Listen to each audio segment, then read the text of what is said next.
Hi everyone, happy Memorial Day to you. Thanks for joining us here on Source 16. I'm Eddie Owen.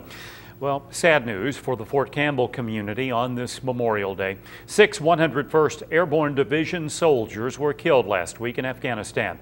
The Department of Defense confirmed the deaths of the following soldiers: 27-year-old First Lieutenant John Runkle of Ohio, 29-year-old Staff Sergeant Edward Mills of Pennsylvania, 35-year-old Staff Sergeant Ergen Osman of Michigan, 39-year-old Staff Sergeant Luis Rosmo Velazquez of Puerto Rico, 25-year-old Sergeant Andrew Bohal of Kansas, and 21-year-old Specialist Adam Patton of Washington. The soldiers were killed Thursday when insurgents attacked their unit with an improvised explosive device in Kandahar, Afghanistan. They were all assigned to Fox Company, 4th Battalion, 101st Aviation Regiment, 159th Combat Aviation Brigade at Fort Campbell. Well, in honor of Memorial Day, Fort Campbell's Major General John Campbell and Command Sergeant Major Scott Schroeder expressed their thanks to the Fort Campbell community and surrounding areas. Major General Campbell was quoted as saying, "This Memorial Day, as we honor and remember those who have fallen, we also should remember and honor those who have toiled and sacrificed in our absence. Those whose loved ones have returned a fallen hero deserve a special honor, just as the fallen hero themselves deserves. All Americans owe an enormous amount or debt of gratitude to those who have sacrificed, and especially to the families who have lost loved ones." With the death of 6 101st Airborne Division soldiers, Memorial Day marks a somber time for local residents as well as citizens all across the nation as they paid their respects today to service members who paid the ultimate sacrifice. In Hopkinsville, Veterans of Foreign War Post 1913 Commander John Brame explains why it's important to celebrate Memorial Day every year. It's relatively simple. You know, the fallen veterans are the ones that actually gave their supreme sacrifice for our country.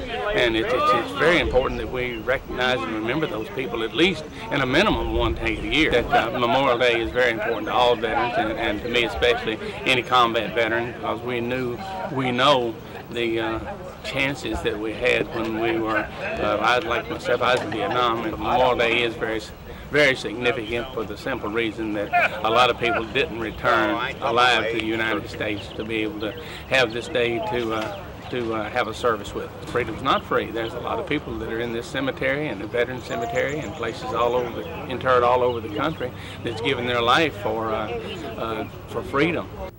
A memorial service was held this morning at Riverside Cemetery with several veterans attending the event. Christian County Attorney Mike Foster was today's guest speaker. Hundreds of thousands of our citizens, like the members of our local VFW post, we would not be enjoying the blessing of living in a free democracy that is free of oppression and free of dictatorships. Much of the world cannot make that statement.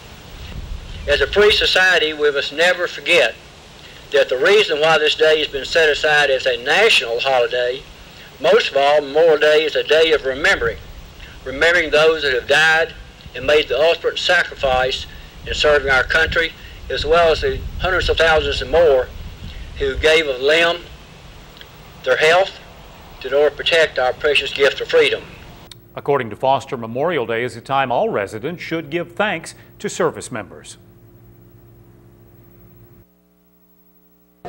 To those who died securing our freedom, to those who have served in conflict to protect our land, to those who have sacrificed their dreams in order to preserve the hope of freedom for over 2 centuries, we owe our thanks, our respect, and certainly our honor. It is not only important to recognize the service of our veterans, we must also respect their amazing devotion to duty. It is our duty, individually and collectively, to ensure that the purpose for which they fought will never be forgotten. Memorial Day was established in May 1868 as Declaration Day to honor Civil War soldiers. A well-known longtime local physician passed away over the weekend. 87-year-old Dr. John E. Cutoff Sr. died at his home from natural causes Sunday afternoon. Dr. Cutoff had practiced medicine for over 50 years in Hopkinsville and Christian County and is credited for establishing the coronary care unit at Jenny Stewart Medical Center. In June 2005, he was recognized by former President George W. Bush for serving as a physician at St. Luke Free Clinic in Hopkinsville and was presented the President's Volunteer Service Award. Funeral services for Dr. Cutoff will be held Wednesday morning at St. Peter and Paul Catholic Church on East 9th Street. 2 Graves County residents were injured when their motorcycle hit a deer Saturday night about 2 miles south of Melbourne. 32-year-old Alan Reeves of Melbourne was driving a 1996 Harley-Davidson south on Kentucky 945 around 7:30 Saturday night when state police say he hit a deer that ran out into the road, causing him and his passenger, 26-year-old Jessica Hobbs of Fancy Farm, to be ejected from the motorcycle. Now, according to Kentucky State Police, Reeves and Hobbs suffered multiple non-life-threatening injuries and were both transported by Graves County EMS to Lourdes Hospital in Paducah for treatment. State police say neither Reeves nor Hobbs was wearing a helmet. A 29-year-old Greenville man was injured in a 2-vehicle rear-end collision on the Western Kentucky Parkway in Muhlenberg County Friday night. According to Kentucky State Police, 28-year-old Kenya Fowler of Nortonville was driving east on the Western Kentucky Parkway around 10:15 Friday evening when they failed to move over in time and crashed into the rear of a pickup truck driven by Donald James of Greenville. The collision caused James' truck to cross the median and westbound lanes and collide into a group of trees. James was transported by Muhlenberg County EMS to the Muhlenberg County Hospital for treatment. State police report Fowler and her 4-year-old daughter were not injured in the crash.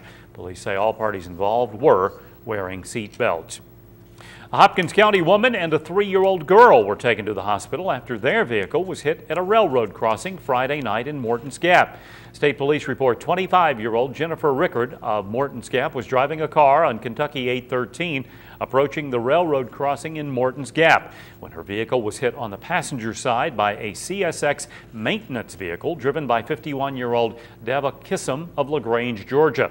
Rickard and her passenger, 3-year-old Kayla Casleo of Morton's Gap, were transported by ambulance to Regional Medical Center in Madisonville for treatment. Hopkins County man has been arrested for allegedly stealing copper wire from a construction site.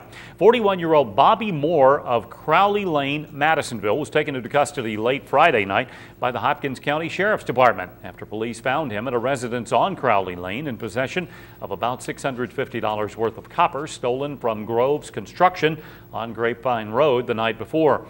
Moore was charged with theft by unlawful taking and was booked into the Hopkins County Detention Center. Have a headache? Maybe it's knee pain from osteoarthritis or sore muscles from a tough workout. Chances are when life causes aches and pains, many of us reach for ibuprofen because it works. But if you also take aspirin to protect against heart disease, there are some things you need to know. Aspirin and some over-the-counter pain relievers don't mix. Vivian Williams of the Mayo Clinic explains. Rows and rows of pain relievers line the shelves of just about every drugstore. Aspirin, ibuprofen, naproxen, acetaminophen. These medications are great for aches and pains. But if you take aspirin to reduce your risk of heart attack, Dr. Stephen Kopetsky says you should avoid some of the other pain relievers. Well, if you have heart disease, you have narrowing of the arteries to the heart, and you're also more likely to have blood clots form in the arteries of your heart. When the blood clot forms, it closes off the artery like a cork in a bottle. Aspirin inhibits that clotting process. Now, there's some medicines you take that actually increase the clotting. And some of those are what we call the NSAIDs, or the non-steroidal anti-inflammatory drugs that you and I know as things like ibuprofen. NSAIDs don't cause clotting, they decrease the beneficial effects of the aspirin. So if you take aspirin for heart disease, Dr. Kopetsky says you should not take NSAIDs. And so I tell all my patients, if you have heart disease, known arteries of the heart that are narrowed, or you're at risk for heart disease, you have high cholesterol, you have high blood pressure, you're a smoker, then don't take ibuprofen. Dr. Kopetsky says if you take aspirin for heart disease and feel the need to take an NSAID for its anti-inflammatory effect, reach for something like naproxen instead of ibuprofen. For Medical Edge, I'm Vivian Williams. And for more information, visit mayoclinic.org. Well, here's a look at some upcoming chamber events brought to you by the Hopkinsville Christian County Community Vision Plan. A ribbon cutting will be held Saturday morning at 11:30 at the Armed Services YMCA located at 3068 Reed Street at Fort Campbell.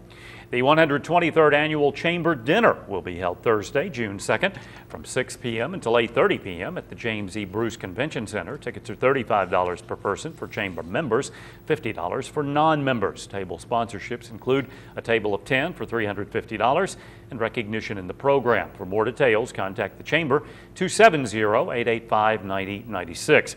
And the Minority Economic Development Initiative, or MEDI, presents everything that you want to know about business certifications, co-sponsored by Christian County Cares 2015 and Etta Walker of A Real Living Southern Style.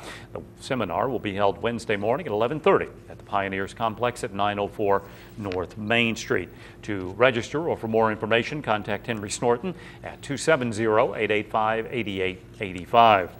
These chamber events are brought to you by the Hopkinsville Christian County Vision Plan.